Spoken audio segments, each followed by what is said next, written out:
এমত অবস্থায় নির্দোষের ঘটনায় যদি আইনজীবীদের আইন অনুযায়ী শাস্তি প্রদান করতে হবে।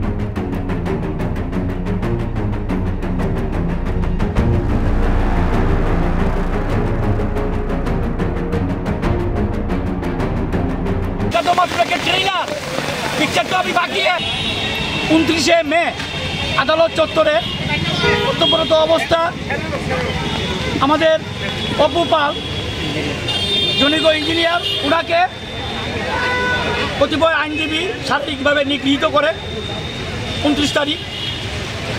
আমরা পরদিন দপ্তরের যিনি প্রধান আছেন ওনার কাছে আমরা দেখা করেছি যে যারা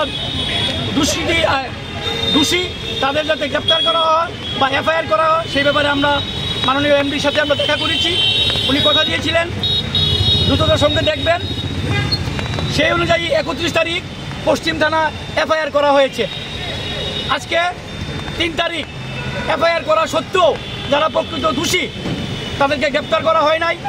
আমরা সোশ্যাল মিডিয়ার মাধ্যমে দেখতে পেয়েছি জনিত আইনজীবী যিনি বার কাউন্সিলের সভাপতি মৃণালকান্তি বিশ্বাস মহোদয়, ওনাকে আপনারা সবাই চিনেন, আমরা সোশ্যাল মিডিয়াতে দেখেছি।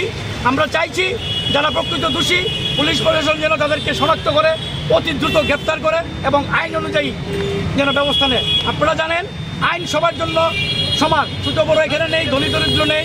ভারতবর্ষের 2টা রাজ্যে এখনও বর্তমান এবং প্রাক্তন মুখ্যমন্ত্রীরা জেলে আছে।